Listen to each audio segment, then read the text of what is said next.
Hello? Spring has arrived with the forsythia buds starting to peek out. I'm a woman who has just crossed the 50-year mark, and I'm here to share my unique story. Honestly, I've not been very fortunate with men, but later in life I found true love. And that person is, quite unexpectedly, my in-law. Growing up, my family was incredibly poor, barely managing to graduate middle school, while the more affluent kids went on to prep schools for college. High school was a luxury I couldn't afford. I was a good student, but my parents couldn't financially support me. They believed college was only for my brother, sparing every dime for him, despite my desire to study. I couldn't pursue high school due to our financial struggles. With my parents working hard, the thought of attending an academic high school was out of the question. So, at a young age, I started working in factories. Although it was challenging to find one that I could handle at such a tender age. In middle school, I had a friend named Emily, who was keenly aware of my situation. She mentioned her aunt knew many people and could help me find a job. Eventually, through her aunt's recommendation, I landed a job at a factory. Working diligently alongside Emily, I soon turned 20. Emily had a brother and kept saying what a great guy he was, suggesting she introduce us. Back then, unlike today's thriving dining culture with coffee shops and restaurants, meetings often took place in bakeries. The man I was introduced to seemed very cheerful. He worked at his parents' shop. His name was James. After introducing us, Emily said, "You two get along. I'll head home," leaving us alone. James asked, "Sophia, do you like driving?" with a voice as small as an ant's. I said, "Yes," to which he replied, "Great, let's go for a drive outside." James had brought his father's car. At that time, I had never ridden in anyone's car. My entire commuting experience was limited to city buses, and though I dreamed of saving up for a train trip, I hadn't even been on a train. Thinking about it, I was extremely poor. James drove skillfully, suggesting, "Shall we go see the ocean?" I knew I should call my parents, but I thought we would just go to a nearby beach and return the same day. Without contacting my home, I got into James's car. However, he headed towards the sea. When I asked why we were going so far, he said he wanted to take me somewhere with clear sea water and watch the sunrise together. I was naive. First, we went to a lake.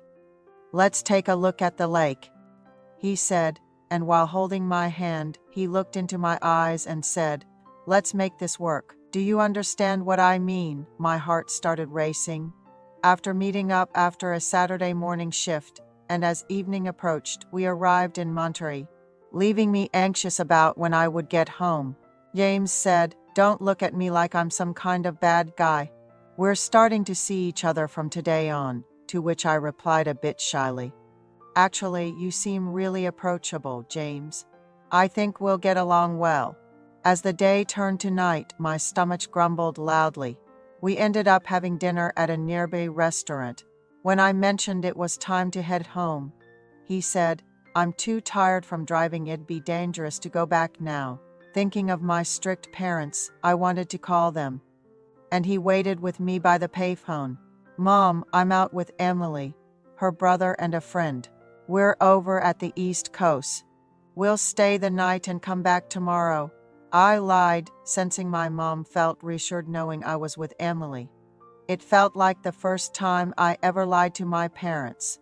I used to hand over all my earnings from the factory to them, saving just a little for myself. We got through that. James suggested, "How about we take a walk on the beach tonight?" The evening was thrilling, and we ended up booking a room on the spot, an experience straight out of a drama. It was the first time I was alone with a man. James looked at me with warm eyes and asked, "You trust me, right?" I nodded without saying a word. That night, I became James's girl. We barely slept until dawn. Leaving the room in the late Sunday afternoon, the landlady entered the room. We had used, muttering, Looks like I've got some laundry to do. As we just smiled and walked out. From then on, James would pick me up after his shifts at the factory. We saw each other almost every day. He was learning wallpapering and even took up painting. During our sweet romance, I once had a meal with my friend Emily. She remarked, "Looks like things are working out for you too." A comment that lingered in my ears. Why would she set us up and then act jealous after that?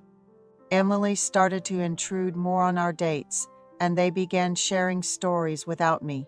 Since James was a friend of her brother's, and they lived in the same neighborhood, they had many shared memories. I've always been quick to catch on after all. I've been working under others since my teens. Hearing Emily say to James, "I loved the white day candy you gave me yesterday," was ridiculous. We were supposed to meet every day, but James had an urgent matter that day. Turns out, Emily had been harboring a crush on James for a long time. I thought to myself, would we really date?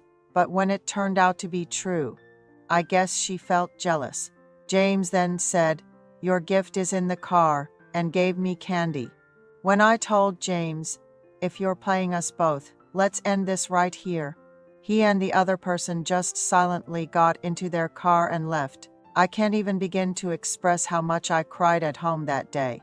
I was introduced to this man by my best friend, and somehow, on the first day we met, I ended up being his girl, only to find out he was also seeing my friend.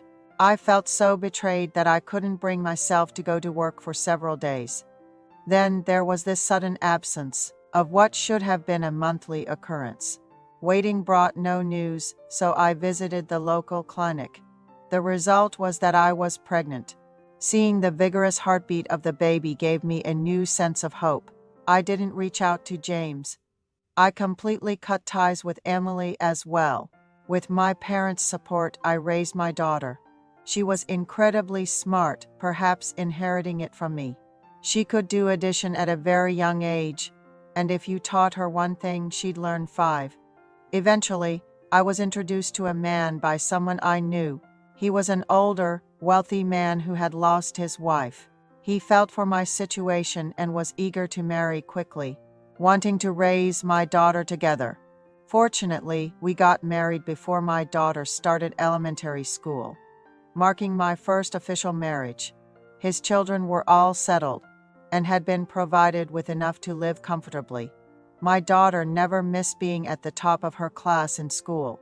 She was my everything, my hope. During these happy times, my husband was diagnosed with cancer, not long after my daughter got accepted into a prestigious university. He was an older man but had always been in good health, so it felt like a bolt out of the blue. He left us a substantial inheritance before passing away in front of the whole family, without any disputes over his will. Our daughter, having been an exemplary student, deeply felt the absence of her father. I promised her, "Let's only hold on to the good memories of Dad. Let's try to be strong." I never expected what happened next. My daughter got a job at a major company and brought home a man after about 3 years, saying he was a new recruit in the same department. He was 2 years younger than her, but seemed very upright, and I heard his family background was good. My daughter dated him, and 2 years later, they were planning a wedding. The groom's father was quite the gentleman. However, the mother-in-law was absent. I learned she had sadly passed away 2 years prior. We exchanged contacts since we had to proceed with the wedding. Without a spouse on one side, the kids, being busy with work, suggested that if there were decisions to be made by the adults, we should communicate comfortably. Amidst the busy wedding preparations, I received a call from the groom's father wanting to discuss something about the wedding. We met at a cafe in the afternoon to talk it over. He was quite the gentleman about it. That day, we decided to move from our casual chat to grabbing a drink together. Since the trendy bars frequented by the younger crowd weren't an option, and my daughter was away on a business trip, I invited them over to my place. My in-laws seemed a bit hesitant, wondering if it was all right to come over. My house is always spotless, thanks to the daily efforts of our cleaning lady. So I reassured them it was fine. Upon arriving, my in-law was visibly impressed by the cleanliness of our home. We lost track of time sharing stories about raising kids and the struggles of our youth, not realizing it was past midnight. I offered them to stay in the guest room if they didn't want to head back home late, and that's when they hesitated, asking if it was possible for us to find comfort in each other's company, given our shared loneliness. I welcomed the idea, and we promised to keep our relationship a secret. My in-law turned out to be quite the catch, healthy, masculine, and incredibly charming, to the point where I wished I could see them every day. After our children got married, my in-laws started spending more time at our place, almost like we were newlyweds, while our kids lived in their own homes, visiting only on weekends for meals. One day, we even joked about meeting up all together instead of separately. Our kids were concerned about us being alone, but we brushed it off, saying they should focus on their own lives, and we would keep in touch via phone since we were getting busier. One day, my daughter announced she was pregnant, and I assured her I would take care of the baby, so she shouldn't worry.